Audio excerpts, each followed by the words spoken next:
right up here. Yeah, they didn't tell us how big this room was going to be. Or how bright. And bright, actually. The lights are, yeah, it's a little warm, but it's beautiful to see everyone here. Thank y'all for making the decision to join us for this conversation with some amazing friends, family members, educators, and leaders. This conversation is a little different and a little weird, and I'm just going to name it, right? Because it is entitled Finding Your Leadership Soul, which happens to be the title of the book that I just had the pleasure of finishing. And I'm learning to receive. I appreciate that. And these are folks who I believe embody in how they move in the world and in their leadership, and everyone at a different stage in that journey embody the essence of Leadership Soul. So Leadership Soul was a book that I was really, really moved to pen and to share, that is heavily focused on the stories of three young men that I knew intimately well from my days as a teacher and as a principal. And these three young brothers are sadly no longer with us. And it was a journey in writing, but also a journey with them and how much they gave to this world and to me as a teacher and as an educator, and how I believe it's important that we pay attention to the stories of young people. Equally as important, I think, is that as adults and as folks that are in this world and are proximate to young people, we absolutely have to do our own work before we try to help others and lift up young people. So this conversation today is going to be a nice combination of a bit of a debrief of the beautiful evening that we had last night. If you were there, please make some noise if you were there. If you weren't able to make it, you will experience a bit of FOMO at the beginning. I apologize. It's just what it is, but just means that hopefully you'll be able to join us at a future leadership journey session. And then we're going to ask, I'm going to ask my friends here and family to kind of share a little bit about their own personal journey in a very different way than we did last night. It was a very festive occasion. It was there was music, there was food, there was dancing, there was laughter. And there was some deep, profound storytelling and truth that happened last night, y'all. So we're going to carry that. We're going to have an opportunity to kind of process that and debrief a little bit. And then we're going to pay it forward and move forward and think ahead in terms of our own leadership, individually and collectively. But first, I want to talk about last night. Let's talk about last night. So, Jacqueline, this was your first leadership journeys, and you are, I think, the only one of us here that hadn't actually seen it live. Can you just share a little bit about what that experience was for you last night? It was absolute fire. I mean, everybody ate it. It was amazing. And it wasn't surprising. I mean, the people in the room have brought that kind of power and passion and laughter and sincerity to everything I've witnessed them do. So I wasn't surprised, but I was really happy to be able to have that kind of fun in a room that also felt like it was growing me. So I like fun and I like to be grown. Absolutely, and we love the bi-directional kind of nature of the experience. Sharonda, you have had seen at least one of these in the past, but it was also your first time, so I'd love to hear from you a little bit. I had seen so many people I loved and respected just like rock it. And I was like, I'm gonna get up there and I'm gonna fall flat on my face. And so every time I saw someone who had done it, I said, hey, how did you do that? I had a conversation with Sharif and he was like, this is your living room. These are your people. Talk to your people. And it was just so helpful and so grounding. And I got to play a DJ Quick song at a work event. And so like there's no downside to that at all. And it opened up new conversations. There were people I've known for a long time who I didn't know had a relationship or a connection to that music, people I'd known for a long time who didn't know some parts of my story and my personality. And so it was an opportunity to deepen some relationships, to open new doors to different kinds of conversations and building relationships. And word on the street is I rocked it too. And I feel really, really privileged to have had the opportunity to be stretched and grown in that way. So thank you. As my daughter would say, you ate last night. You ate that last night. Absolutely, you did. And Be Love, you are this is number 3 for you? This is number 3, right? We've done a few. This is your first time at South by. What was different for you in this experience last night compared to maybe some of the others you've had an opportunity to be a part of? Well, y'all look good. There's a lot of y'all in here. You know, I think oftentimes, and no shade, conferences are boring and very predictable. And people read papers. Like, you really gonna read that paper for the whole 15 minutes? And so, what you all have envisioned is just so beautiful. To really open up, to really find a space to be vulnerable, to really have conversations that we typically don't have in spaces like this, with music and food and laughter. But last night for me was a little different. It was hot, but it was cool as hell. Yeah. Right, it was so many people. You would think it would be so hot, but it was just so much love and so much kindness and so much joy. And the way you and your team just have it so smoothly running, it's absolutely unbelievable. So for me, it was one of my favorite of the 3 that I've done, just because of the energy and the sincerity and the beauty of all the people in the room. And the DJ, whenever it's a dope DJ, I'm hyped. And the music is food. It's, you know, it's just love. And so I really just enjoyed last night, and I love to come to a conference and get out of that conference space and feel like I'm with people, not just walking around with a name tag like a zombie. The only thing missing was the electric slide. I think it happened a lot. It did happen? I think it happened. Twice. I think I see twice. I see twice. A few times. I left It might have been. I don't know if there was a cha-cha slide. Was there a cha-cha slide last night? No. We're not doing cha-cha slide anymore? No. Maybe not. What I would agree with you. I think it was special, and I think each one of the Leadership Journey sessions has its own like special flavor. There was something about last night that really moved me in a different way, and it was at the conclusion of the evening. So many of you who were there that I just saw engage with so many of the panelists and other folks, and just talking about, and then personally speaking to me and just sharing that how much folks didn't know they needed last night. And the space and that moment is intentionally designed and curated so that it centers the stories of folks that are historically marginalized in all types of like messed up ways. So it's so reaffirming to know and to hear from folks to keep doing it, keep allowing us to tell our truths, tell our stories, be in community without over-programming it, and allow the joy and the humanity to just kind of come through, especially when we have these large 7,000, 8,000 people conferences that doesn't center, you know, folks of color in a way that we intend to do that. And I do have a gift, excuse me. I have a gift for the folks that weren't able to make it, and also a gift for the folks that were able to make it. We do have a quick video that our amazing friend and colleague, Laura Martinelli, was able to turn around real quickly from last night to this morning. So it's a quick snippet of last night. If we can play that real quick. That's impressive. Welcome y'all again to Leadership Journeys. We at Big Picture believe it's always important to center and elevate the stories of our young people. But we also think it's important to lift them up, the adults that work with young people. What we're gonna hear and experience today are some very unique stories of our fabulous featured leaders that helped them get to where they are.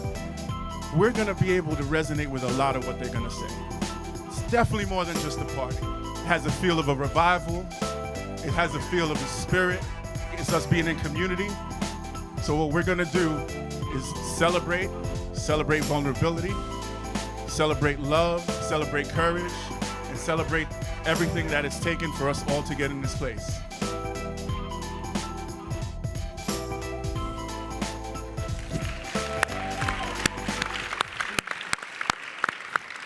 Big shout out again to Laura for putting that together for us and turning it around so quickly. The other thing I was going to kind of really lift up from last night was this really powerful, profound moment where you each had an opportunity to speak to your younger self at a time in your life that you all selected, and we had an image of you all as young folk. Even though someone said I looked a lot older when I was young, but that as young folks, and you know, it is in Leadership Soul. It's part of the opening of the book where I write a letter to my younger self. It's kind of that inner child work that I think is so important for us to do. I'd love to just hear from each of you. What was that experience for y'all going through that, and in such a public setting, right? This is not just you confidentially just saying it. This is 400 people out there, some friends, some folks you don't know, and just putting yourself out there. So if anyone would like to jump in on that one first.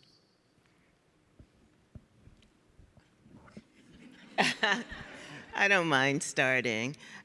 So it's hard to remember now. I mean, I think when we're there and the energy is so hype and the safety is so a part of the experience, it's easier to talk. I mean, one thing, we cursed a lot, which we don't tend to do in public. I don't, but it's nice to be able to feel like I'm in my house. And I put a picture of my 2-year-old self and myself around 10. And I said to myself that I'd like to say, you're smart enough, because as a young person, that wasn't something I was taught to believe, that I was smart enough or that I was pretty enough, and that you're going to be okay. So all I remember is me thinking, why the hell did I send that picture? I love that picture. I had the barrettes, and the collar was intense on that shirt. So I had to be like 7 with the collar bigger than my face. And I'm thinking to myself, why would you send Carlos that picture? But I think it just speaks to the vulnerability that space is allowing. Because I wouldn't send that picture to nobody else. And so thinking back to that moment and sharing and just seeing myself, you know, you don't really go back and think about what you look like and what you sound like as a little girl. And so it's beautiful just to see myself. But I remember thinking about how much I've grown, how much I doubted myself, how much I've learned. I can't believe how skinny I was. Like, how was I even out here? But the one thing that picture just reminded me of so much is the power of teachers.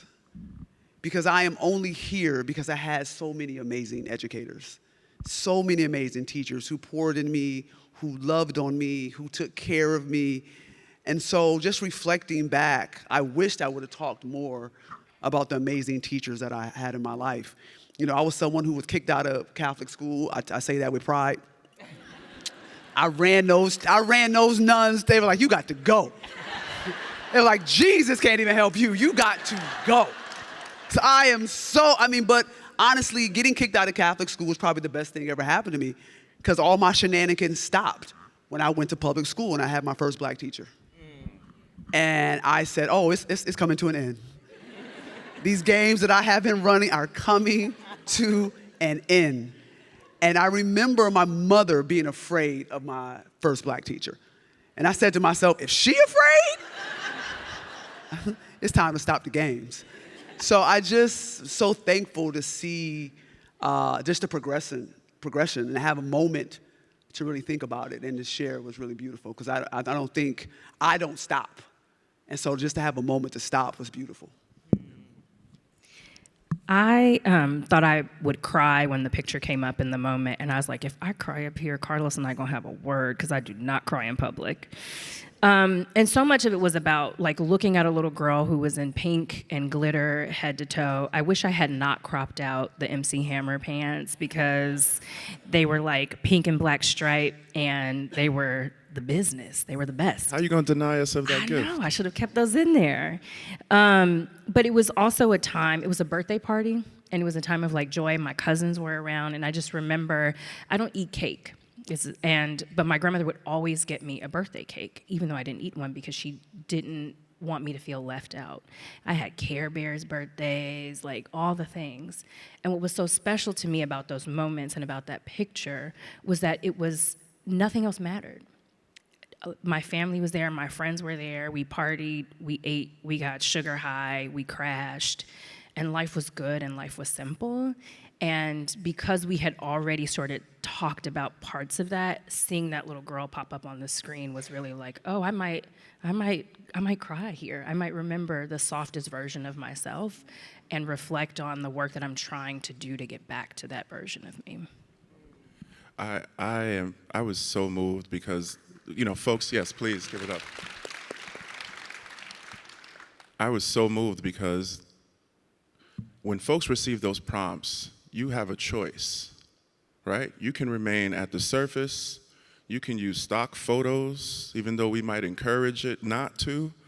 But you all really leaned in, and it makes such a difference to the audience, of course, but also to the energy that comes back to each of us, right, when we're up there. So I just really, personally, really want to thank you all for entrusting us with your stories, entrusting the space, allowing us to keep those there and safe. And I can't wait to have y'all back at some more leadership journey sessions. Jacqueline's like, we'll see. I'd love to pivot really quickly to maybe talking a little bit more around your personal journeys, and as it connects to Leadership Soul. And this will be a little bit different because I'd like to just folks to get to know a little bit more about you. These are questions that are slightly different than what we might have posed last night, but I think it's just important for us to be able to lean into some of these stories, right? That gets to our humanity. So, B-Love, I'd like to start with you, sis. So reflecting both on your joy and pain in your leadership journeys, not just what you shared yesterday, but we've had a number of conversations over some time. Can you share a moment where you experienced profound growth? And how did that shape the leader that you are today, right? So much of how we grow is in those hard moments. So just hoping you could share a little bit about that for you. Yeah, I think I've grown the most when I've done harm. Just keeping it real. I've grown the most when I've had to reflect and be accountable. Starting a nonprofit, I had no clue what I was doing. And I just thought, being a good academic, I could do anything. Like, if you read enough, you'll be okay. No. And so it was moments of doing harm. It was moments of moving at the speed of white supremacy. It was moments of just rushing and not thinking about the process, not putting conflict resolution policies in place, not thinking about power dynamics. And so this urgency oftentimes that we move with, because as people of color, as a woman, as a queer person, it's a constant state of survival mode. Mm-hmm. And so you're moving so quickly. And what I realized was that as quickly as I was moving, I was doing harm. And so for me, it's the moments that you have to sit back and really reflect on what you have done. There you go. Mm-hmm. And really reflect on what you have done and how you failed somebody. And then taking ownership and taking accountability and community accountability. And sitting through that is really hard. But I would say those are the moments that really grew me. Those are the moments that I've learned from. And being in relationship and community with people. And having other people hold you accountable, who you love, who you respect, and them saying, you did this, and I know you could do better. I know you could be better. And those are the moments for me, particularly as an adult, trying to be in relationship with people, that has been really impactful, helpful, and I have grown the most. But it has come out of mostly doing harm and just going so quickly, not slowing down, and forgetting all these things that I know. And I couldn't, it's like, damn, I read about this. How did I do the same thing? Right? I just critiqued them jokers for this. How did I do the same thing? And those are those moments that are just humbling and hurtful, but you have to sit with it. And that's where, for me, where I've grown the most. Yeah, I appreciate you sharing that. In the book, I talked about, as y'all know, there was a lot of reflection around mistakes made, right? And specifically, one that comes to mind is one of the story of Andy, which I won't share here, but it's really profound, and I think that is where the growth is, right? Like, and if we take time to take stock in that, right? And who we surround ourselves with around those moments, during those moments, is really important. Jacqueline. So your work, sister, has touched the lives of so many. You are, my daughter's favorite writer. She loves you, and she loves your work.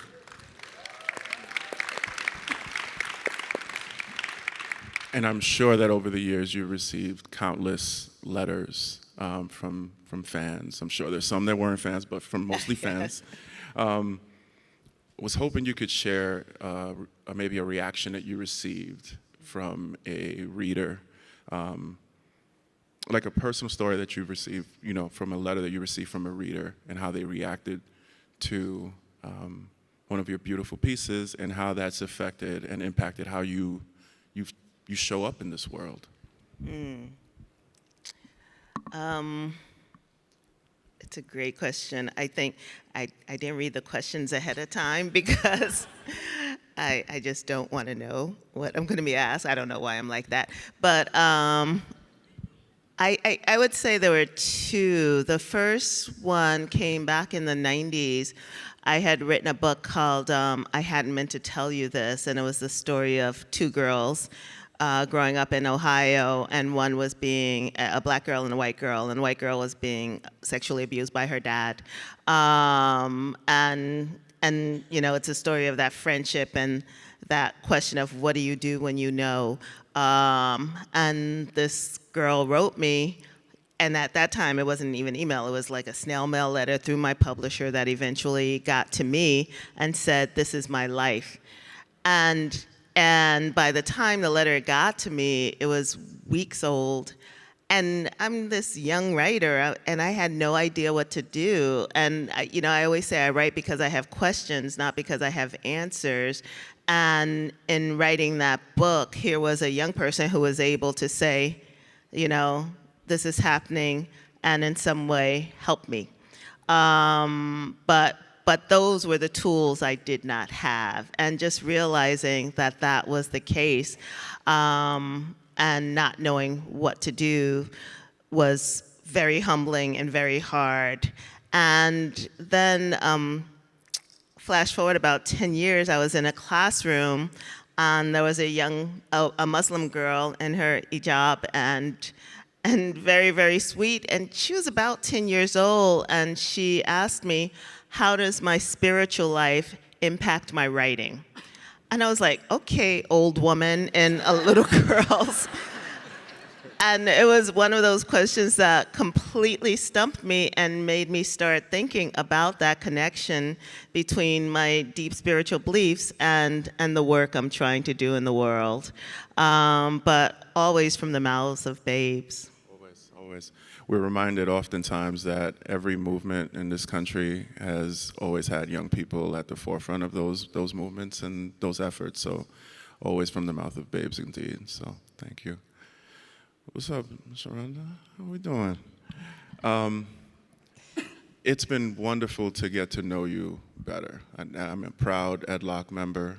I've been inspired by your leadership. You have just celebrated 3 years as the CEO of EdLoc.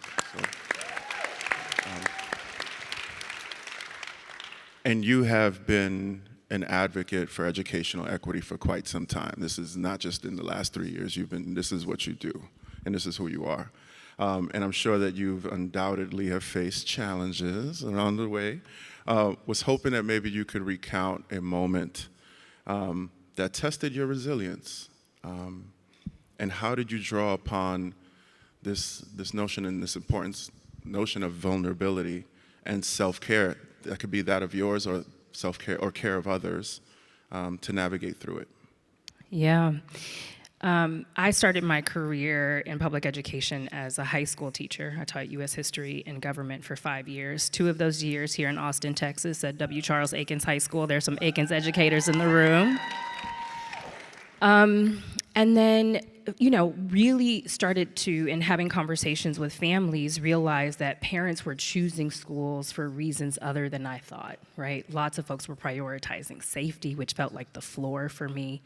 I'd moved to New York, which was like 100% choice system, but we know that if families don't actually have access to information, choice is an illusion, right? And lots of times families can't take advantage of lots of school options for a host of reasons, some of them intentional and by design. And I was burned out. Teaching was really, really hard. And it wasn't the kids. It was the administrators, it was the test prep, it was I want my kids to read the entire book, not just the excerpt. They are worthy of like us teaching them an entire novel. They can handle it, actually. You are 22 and haven't done anything in life. How dare you talk to this kid about grit? But that's a different conversation. And I needed a break. And so in my personal life, many of you know I'm an organizer and an activist, so thought that this was a good opportunity when I was leaving the classroom to sort of pull together my organizing experience and my teaching experience and help start a parent organizing organization in New York City. And we set out to prove that we could force a decentralized system to be responsive to the needs of low-income families. And that quickly, for a host of reasons, funding, the landscape in New York in the 2010s became a charter advocacy organization, which is not what we set out to do and not what we set out to be. And 4 years into that work, I started asking myself some really hard questions about how charters were allowed to behave, about whether or not they were actually an option for most families in New York City, about what it meant for them to become the default community option, but also be able to not backfill and not have to grow at scale and take every kid when they were doing turnarounds. And I still believe in school choice, I do. But there was this moment where I was like, I don't know if I can be the face of that right now. I don't know if I can leverage my organizing talents to turn out all of these low-income families of color for these large events, for these issues that are very parochial to one sector, and have them spending all of their free time focused on one issue when none of them are facing a single challenge in their lives. When I'm sitting across from people who are supposed to be my allies in the work and they won't talk about poverty, they won't talk about the fact that student mobility rates are high because families can't afford to stay put. They won't talk about the fact that kids are not able to concentrate on their math drills in the morning because they haven't had breakfast. And so I was like, my self-care was, I've got to take a break from this too. And that's actually how we ended up launching EdLock, is that we were a community of folks who were like, am I tripping? You having the same experience? You having the same experience? You having the same experience? We want to talk about housing and healthcare and immigration reform and mass incarceration and how those issues and systems are impacting the lives of the kids we serve in our schools every day. There has to be a way to not pretend that those things aren't happening. And so that's why we started building that community. And so EdLock is really self-care for me. It's a community where I don't have to pretend to care about only one thing. I don't have to pretend that governance is the issue of the day when I know that my folks can't pay their rent. And we can figure out, I think, how we can redefine student, school, and community success. And we can do it together. We can do it in a way that is rooted in our values and that sees our histories and our lived experiences as assets. And where we are honest with each other about how hard that is going to be, where we atone for the harm we have done, even in past roles. And I'm excited for the folks who hold me accountable in that work. And it has meant that I am, I think, a more resilient leader as a result of saying, I've got to bow out of a couple of things that don't feel right for me and try something different. And that is such a process, right? To get to that place. I think, speaking personally, I feel like I'm still on that journey in terms of figuring out about caring for yourself to be able to sustain yourself for the work that lies ahead that's so essential. I also want to acknowledge the incredible breadth of work that now EdLock is doing and how you all have grown, right? Understanding that there are truly systemic barriers and challenges that don't allow our young people to have the access that they deserve. So I wanted to queue up, I know that we have the Slido option for a Q&A, but I wanted to ask one last question of our folks. I see the Slido, we're not gonna go there yet, but I wanted to ask one last question of our panelists. And last night, as I shared earlier, you all had an opportunity to talk to your younger self a little bit, right, in this really public space. One of the things coming out of Leadership Soul is also is about thinking forward, right? It's like where we want to be and just like that visioning that's so important. And also acknowledging where we know that we're headed. So what I've asked each one of our speakers to do for this next piece is to speak to their future self down the road in 10 years from now. Full disclosure, I tried to do some AI-generated stuff, and I was like, yeah, I'm not doing that to these sisters. I'm not, absolutely not. So please know I did not do that, right? But what you will see in a minute are some silhouettes of yourselves, right? So, and I'm gonna ask each of you to please just like take a couple of minutes to speak directly to that person, right? In 10 years from this moment. And really with like hope and admiration for yourself, right? Talk about, like, give yourself that gratitude. Talk about what you know to be true about who you are, right? And the hardest thing to do with this particular exercise is to actually speak to yourself. Like, this is what I would tell myself. So just talk to yourself. Like, we're not here. You're just talking to your future self. You could talk about your dreams, the impact that you hope to have. So just pretend like the rest of us aren't here. Easier said than done. Got a couple hundred folks in here. Be love. I see you looking at me like, I didn't know this question. Yes, it is. So we're gonna start with Jacqueline. Of course you are. Of course I am. Of course I am. So now it's 10 years later and you're out of the public eye. You can call yourself Jackie again. The thing that I would say is you did the work. I always think about Audre Lorde, who said we should wake up knowing we have work to do and go to bed knowing that we've done that work. And you can go to bed now. You've done the work to create some kind of change. I don't know, because I'm 10 years removed from you in this room with all these strangers listening to me talk to you. If the work is still intact, because I'm sitting in this moment where this country is trying to erase all the work that all the people of the global majority have been trying to do for decades. And I know that we're still fighting. You built Baldwin for the Arts, and now there are a lot more artists of the global majority in the world. You did what you could do, and again, I think 10 years from now, what I am saying is you can rest now. You can totally rest.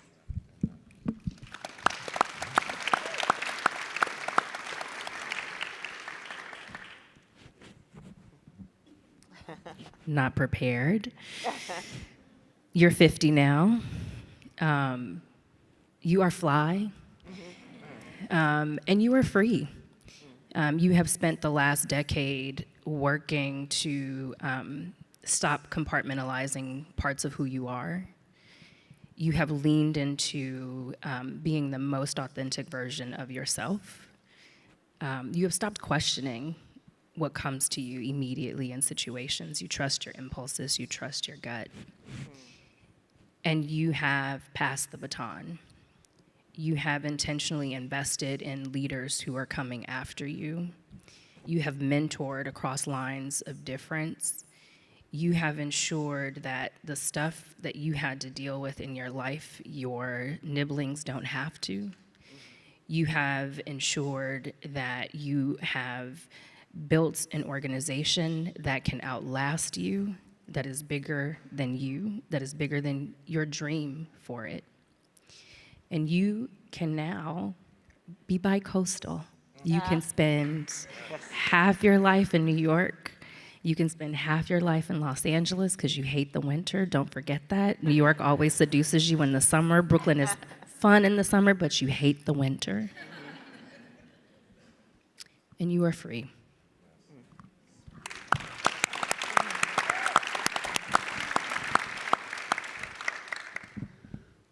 Hair still glowing? This is the hard question for me because all my friends cannot wait for me to be an old lady. Because I cannot wait to sit on the porch and curse people out.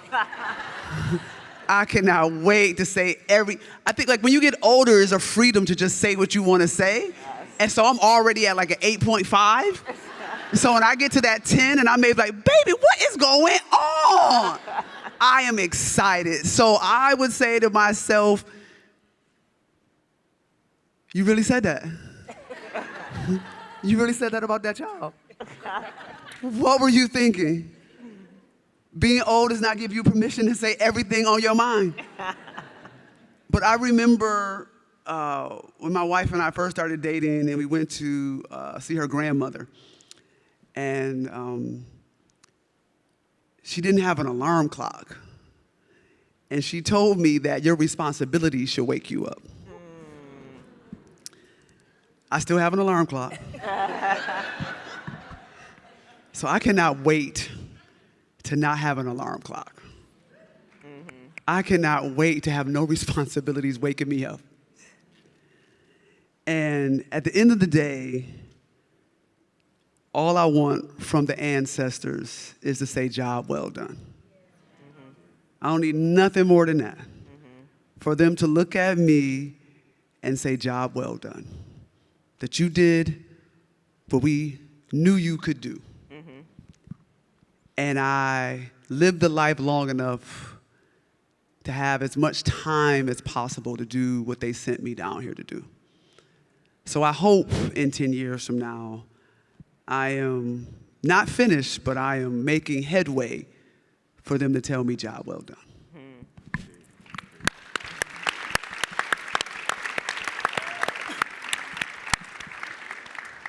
I know and deeply believe that the ancestors are looking down on you now and on all of us, and they are smiling at us. So y'all give them some love for just leaning into that the way they did.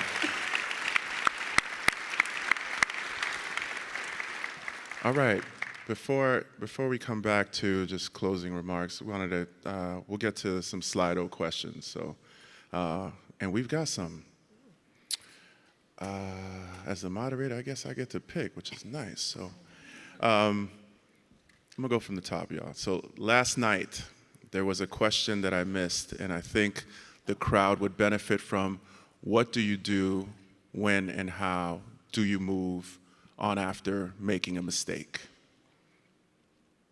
Who'd like to jump at that? We talked a little bit, I think, across all of our responses about acknowledging the harm, atoning for that harm, and accepting that the relationship might change after that. But leveraging that opportunity as an opportunity for growth, as I think we've reflected on even up here this morning. But I think there's such a hesitancy on a lot of people's parts to just say, I messed that up or I dropped that ball, that I think for each of us, the important thing, at least that I heard as I was listening to the two of you and don't want to put words into your mouth, was around acknowledgement of the harm as the first step in that process. Yeah, and I would also say dealing with the shame of it. Right, that shame can be paralyzing sometimes to think that, we walk around as the social justice all-stars. Right, we got the capes on our backs, and so when we do harm people, when we do have these fumbles, there's so much shame involved in that because, how could I have done that? And then you have to realize, oh, I'm human, that's how I did that. Oh, okay, so letting go of that guilt and that shame as quick as you can so you can start to take accountability and so you can start to heal. But a lot of it is just being paralyzed by the guilt and the shame. Jacqueline, did you want to add to this one? And I also say, the answer is in the question, you have to move on. And this is how you do it. Yeah, agreed. Looks like Barbara asked a interesting question around how do we teach empathy to children who are hurting? And we do know how many young people are hurting in so many different ways.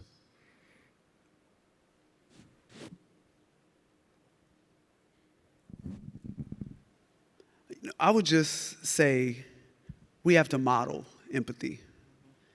And I think too often we don't model what we actually want students to engage with. And so I'm always struck oftentimes by you walk into a school and the school has, LGBTQ students, and they're like, these students need your help and they need this and they need that.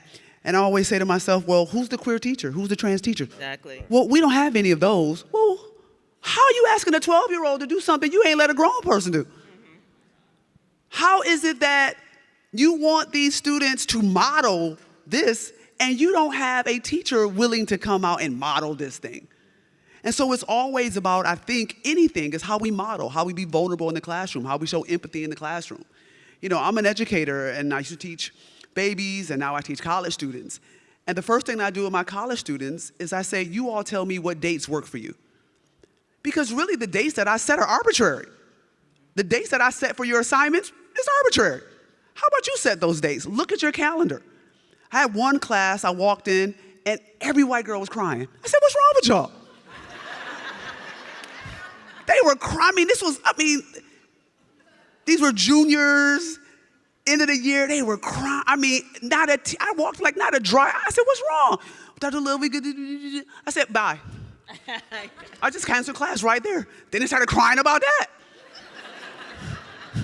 But it's like trying to model and show students empathy. And what I always say to my students is, I'm showing you this, yes, because I'm trying to model it, and I'm trying to love on you, but I'm also showing you this because I expect you to go into a classroom and give this same type of love and care to students who look like me.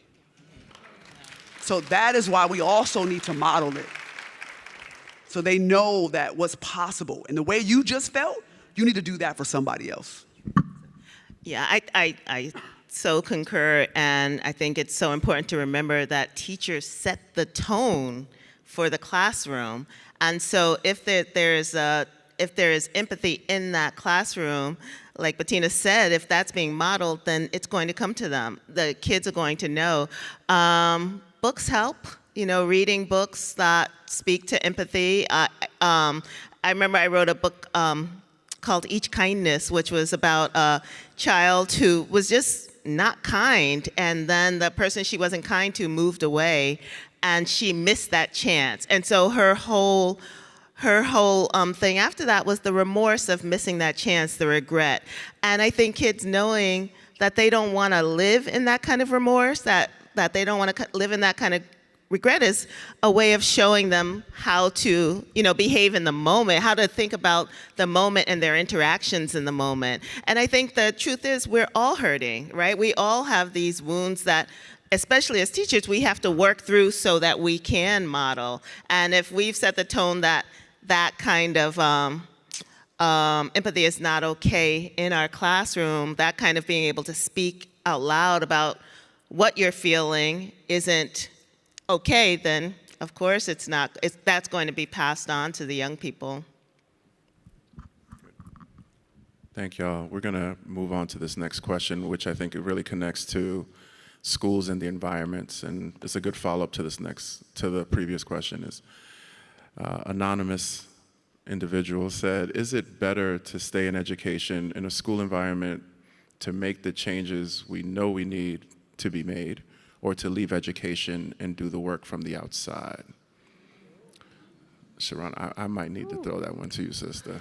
Just because, come on now. This is such a deeply personal question about who you are, the scale of impact you seek to have, and where you think you have where you think your locus of control is, right, and your sphere of influence is. We need good people in schools. We need good people who are committed to equity, who are committed to young people in schools. And there are organizations that are seeking to sustain folks who are staying in schools, because often you all feel like you are on your own islands without community, without support. And there are lots of organizations that are focused on principals and superintendents, et cetera. But like the folks who are most proximate to students every day often feel very isolated and alone. So I encourage you, if you are feeling like, I don't know if this is right for me, and it might not be, it wasn't right for me after year 5, but to think about building community, to find your co-conspirators, and to figure out what influence you can have where you are. And if you make a decision to transition, make sure it's a decision that you are making aligned with your values about where you want it to go. Because sometimes those push factors are so strong that like the next thing that we move on to might not be exactly right, but it looks so bright and so shiny. And then we get there and we're like, oh, this ain't it either, right? And so one of the lessons that I have learned is that it is important to make career moves focused on my values, what I want to influence, and who I want to serve, more than it's important to think about the role. And so if you are thinking about transitioning, that would be my encouragement to you. This is anonymous, but if you want to chat, I'm happy to after this. Love you working with preparing the next generation of teachers. I'd love your thoughts on this particular question as well. For me, it's about being well. Like our students need us to show up well, not just walking in the classroom looking a hot mess. Like you need to be well. So before you leave, I think you should be asking yourself the values question. Have you taken yourself to therapy? Have you tried to build community in your school? Have you really tried to work with parents and teachers? Like, how have you tried to make it work? And if you have done those things and you are not well, then you may need to make that transition, because we need to be here. And so I've always said things happen for a reason, and there's seasons. And your season could be over. And that's okay, because you will always be an educator. You will always educate. And so you may not be in the classroom, but you will find other ways to impact students' lives. But I think it's about your wellness. You know, I was working with a school 2017, 2018, and we had a teacher had walking pneumonia and just died. She just died. And it really hit me at that moment. She was not well. But we were going so fast, and we were, in it. And sometimes as Black women, we just don't stop. We feel like we can't stop. And so I think you have to be thinking about, am I well enough to stay? Do I have enough to stay? And if you're not, you have to just admit that and be okay and figure out what the next step is, committed to your values, but also committed to your wellness. Because you there, looking tired, run through, and raggedy, you're not helping no child. The child looking at you like, can I help you? You're supposed to be helping the child. So you gotta show up well for our kids. They deserve our best selves. That is what they're deserving of. So we have to do our work. We have to take ourselves to therapy. We have to have, and it could be therapy, it could be indigenous healing practices, it could be community, whatever it takes for you to show up well, I think is really important as you're thinking about making that transition. Have you done what you need to be well in this space? And is this space capable of holding your wellness? And that's got to be real too. We trying to give teachers keychains and pizza. That's not my wellness. So you have to be also willing to enter that space and tell them what you need to be well. I am so clear. People know me, be like, I will tell folks, this is how you talk to me. Because this is how I gotta be, talk to me nice. Because I can't show up, you don't talk to me nice. Because you ain't gonna get the best me. So you have to tell people sometimes what you need and how you need to be treated so you can show up your best self.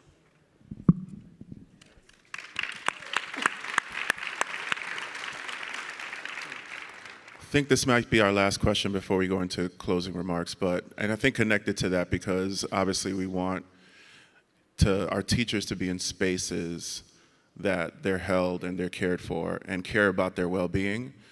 But we also need leaders in those spaces that honor and lift that up and recognize that that is as important, I'd say more important, than worrying about some pacing calendar, right, and what we're doing in the classroom. So this question, which I really appreciate, is what are your recommendations for getting involved in education, leadership, and policy for individuals interested?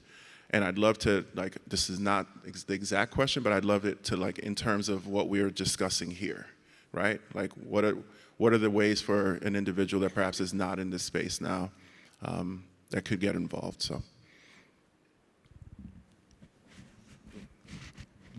Depends on where you are currently, but I think if you are in the classroom, there are lots of organizations that want to bring teacher voice to bear on policy conversations, that are interested in ensuring that folks who have real classroom and school site experience are shaping the rules of the game.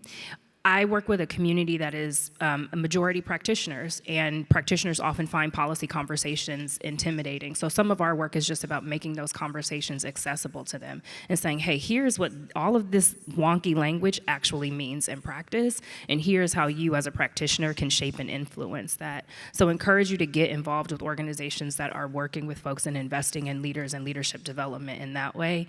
I think also consider going to school board meetings. That sounds like a wild thing to suggest in this moment. But we need good people at those meetings in particular, and folks who are rational and who have the best interests of students and young people at the center of their reason and of their why. So I encourage you to think about that. I encourage you to think about running for school board. I encourage you to support people in your community who are focused on young people and what's best for them when they run for school board. Turn people out for that. I'll tell you, I live in Los Angeles, and to run for an LAUSD seat at this point, you've got to raise about $1 million.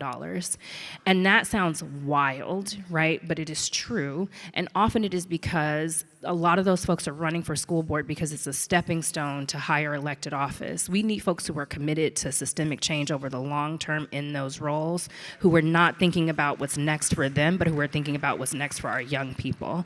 And so for those of you who have been committed to young people, to this work, you have to seek office. You have to support people who are seeking office. I will write you a check. I will phone bank. I will canvas.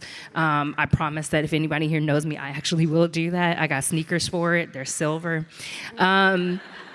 We need good people. And the real thing is, raise your hand, especially if you are a woman of color and especially if you are a Black or a Latina woman. Please, please, please raise your hand. We often don't. We are doing all of the work. We are stuck in that second or third role in most of our organizations. We are not the most visible, but we are moving mountains for our young people, and we should be the people making policy. So please do that.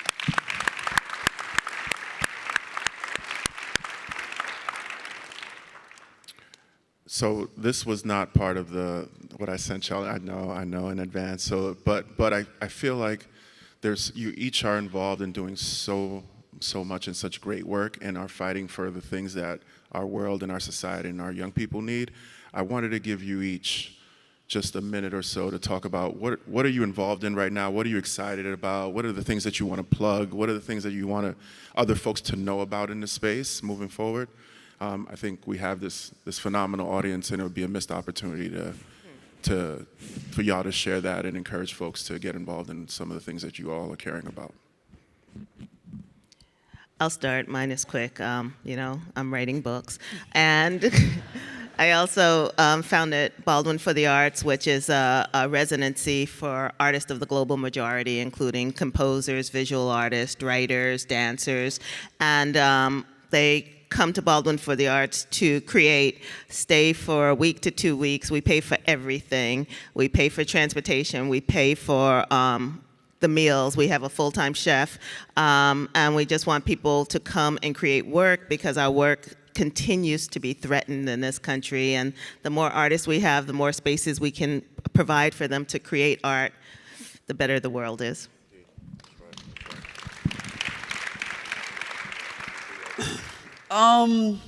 It's been a whirlwind since Punish for Dreaming came out, so I'm still on this damn book tour. It's been absolutely amazing, but I have a children's book coming out very soon called Bettina and the Ball. It's about me and my dad, my loving dad who, taught me to play, taught me to persevere. So it's a beautiful story of a little black girl and her dad who falls in love with a basketball. So it's a love story. So I'm really excited about that. Working on a documentary. So Punished for Dreaming will become a documentary. So really, really excited about that. It's been wild. And then organizing. I live in the city of Atlanta. We got a lot going on in Atlanta. And so really working on and thinking about Cop City. If you don't know what Cop City is, please check it out. You will be amazed of what they're trying to do in the city of Atlanta. We're also fighting back teachers who have been sent to jail through the Atlanta cheating scandal. So organizing around that. So just trying to organize, trying to be in relationship, and trying to create art. I want to keep creating. I want to keep telling the story of young folk who look like me, walk like me, talk like me, come from places that I come from. And I just want to keep telling our stories in as many ways as possible. We are working to evolve our strategy. We're a network of mostly K-12 practitioners who are interested in being in community and coalition and conversation around issues that impact the life and economic mobility chances for young people. So if you are folks who are working on issues that are not necessarily neatly K-12, we want to talk to you. We want to know more about your work, how we can be co-conspirators and allies for you, and how you can do the same for us. We also are seeking desperately to diversify our network in terms of role and sector representation. So if you are interested in being in deep relationship with educators, happy to talk a little bit about that. And then lastly, we are a multiracial coalition, and that sounds like so beautiful to say, and I will tell you that building coalition across lines of racial and ethnic difference is very, very hard work. Let's talk about naming harm, atoning for harm, and figuring out how we remain allied with and in solidarity with one another, especially in this moment when it feels like everything is meant to tear at that very solidarity, is hard. And so I ask for your encouragement, I ask for your thought partnership, and I ask for your critical friendship when we don't get it right, because we're committed to it over the long haul, and we can only get it right if you hold us accountable to doing that.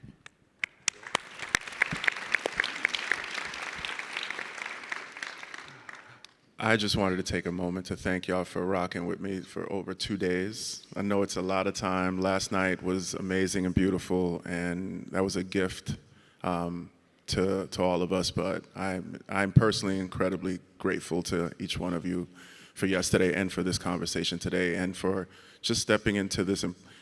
There's so many, and I love, AI is important, it's here, right? But my colleague did a scan of like how many sessions at this conference have AI in the title, and not one of them except this one had soul. So just think we need to continue to talk about the humanity in this work, and you all exemplify and model that in beautiful ways and in your truth, so thank y'all. Thank you, Carlos. Thank you. Here come the plugs, y'all. So there are gonna be a couple of book signings coming up, so B-Love and I have book signings. I don't know who decided to put us side by side. That's not even that. Yeah, we're gonna do that, but I don't know if that's right. But we'll be doing a book signing from 1 to 2 in ACC room 10C. Ms. Jacqueline Woodson will have a book signing from 2 to 3 in the same space, and our amazing friends at EdLock are gonna have a Leaders of Color happy hour tonight at 5:30. Pull up. Pull up. And there's a scan. I'm going to leave that up there, so please scan that so you can get whatever information. And that is also with our friends at EdChoice. So please attend that. And thank y'all all for being here. Appreciate y'all.